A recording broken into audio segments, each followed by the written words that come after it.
세레마 병아리들이에요. 지금 태어난 지 며칠 안 돼서 자기도 하고 그다음에 먹기도 하고 귀엽죠.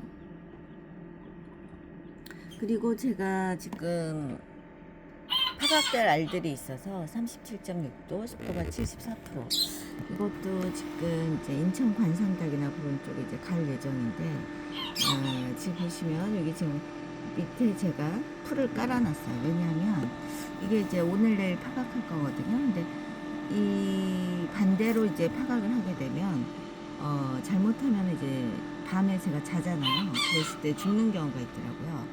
그래갖고 이렇게 밑에 풀을 좀 깔아놨습니다. 그리고 밤에는 전란을 안 해요, 저는.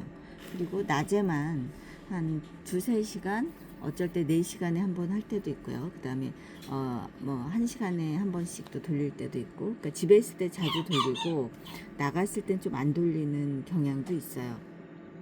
근데 전부 다 잘 태어나요. 잘 태어나지 않았습니까? 전부 다 뭐 크게 이상 없이 잘들 태어나더라고요. 여기는 이제 물그릇으로 습도를 맞춰주고 있고요. 보통 70%대를 유지하고 있습니다. 세레마 알이 좀 작기 때문에 보통 한 70%. 그리고 날짜를 제가 다 다르게 그때그때 모아서 넣는 경우도 있어서 한 습도는 70%를 항상 유지하고 있고요.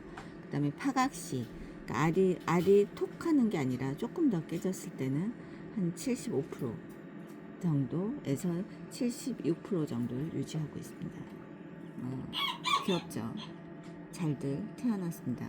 지금 불발률이 거의 없어요. 알이 거의 전부 다 잘 태어나고 있는 상태예요. 그래서 거의 유정란이라고 제가 지금 보고 있거든요. 특별히 잘 안 나온다든가 그런 게 없는 듯 하더라고요. 보니까 그러니까 건강히 잘들 태어나기 때문에 주문이 들어오면 바로바로 제가 파각을 시킬 예정입니다. 네, 감사합니다. 세레마요. 세상에서 가장 작은 닭이죠. 그리고 사람과의 친화성도 좋고 알도 1년에 한 100개 이상 날까요? 그렇기 때문에 키워보실 만한 병아리에 속한다고 생각이 드네요. 네, 감사합니다. 또 찍어서 보여드리도록 하겠습니다. 손바닥 위에 올라오는 사이즈라 3장에서 키워도 무방하더라고요. 그리고 모이는 하루에 한 번 정도씩 주시면 돼요. 네, 모이 그릇을 한 2개, 한 4개 정도를 연결해 놓게 되거든요, 보통. 그러면은 가능합니다. 네, 감사합니다.